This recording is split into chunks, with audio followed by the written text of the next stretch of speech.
I'm Marie Weibel. I was adopted when I was 14, which is about 4 years ago.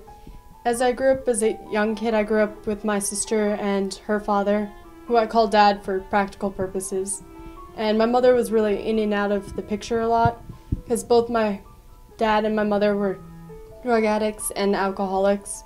And my father, who we lived with, was extremely abusive, both emotionally, physically, and sexually. As I grew up, I never really heard my father say that I love you or you're beautiful.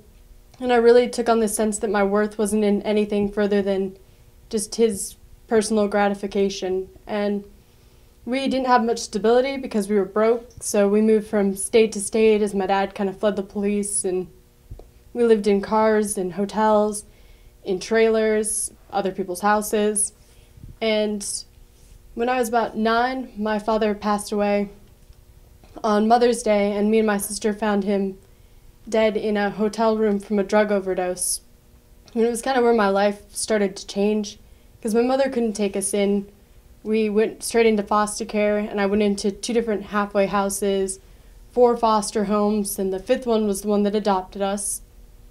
And each new house just kind of became a struggle for me. Like, I just began to just take on this belief that I was useless, that I was ugly, I was unwanted. And growing up through my teen years, going through different school districts, different classes, I got bullied a lot. It wasn't exactly cool or popular to be the foster kid or the broke child or anything of that nature. So I had a hard time figuring out where I fit in and what made me special, what made me worthy of having friends. And by the time I got to about 9th grade, I'd just taken on so many labels trying to figure out, how do guys fit into my life, how does faith fit into my life, how do friends. And I tried to take my own life several times, and I just remember this last attempt, I was sitting there with just this pill bottle, just counting each one that I was going to take and each reason why it just made more sense not to let people down, not to let God down, not just to be such a failure. I guess in my own twisted way, I thought I was helping the world by just kind of disappearing from it. And when that failed, and I was just laying there extremely sick, I was like, there has to be more to this world. There has to be a reason why I'm here.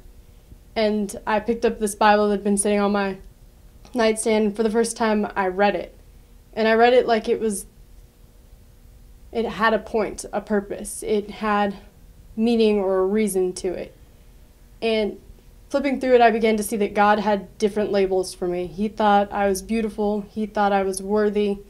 He thought I had a purpose. And as I kind of shed those labels and grew in Him, I've come to be able to see people in a different light. I think most of us struggle with some kind of label, some kind of way of trying to identify in this world who we are. And often it's incorrect. We don't find ourselves adequate. We don't find ourselves equipped. We aren't handsome. We aren't athletic. We aren't all of these things. And God looks at us and He goes, no, I made that person. I made you. You are worthy. Who you are is exactly what I wanted. We get in our mind that there's this mold of the perfect person, either the perfect worldly person or the perfect Christian. And there isn't. Because the mold that we have to fit is exactly us. Like, I'm only supposed to be me. The gifts I have can be perfected because I stay under the protection of God. Not rules, not legalism, not lists of things I have to reach. Just staying in His arms and letting Him tell me who I am and where I'm going keeps me protected and keeps me loved.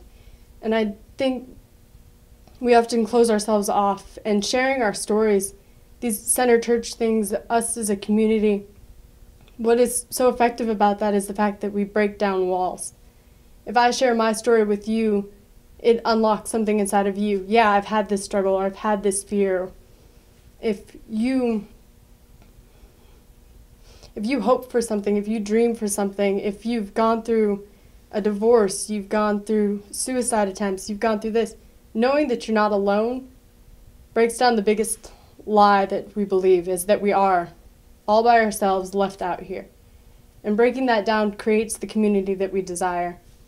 And it's really helped me in my life, I guess, to share my story. I'm not the most open person, but when I am, I can start seeing beyond myself. I can see the hurts and the pains in people. I can see what I can do to help them rather than being trapped in my own misery. God uses us in our community and His Word to shape our lives.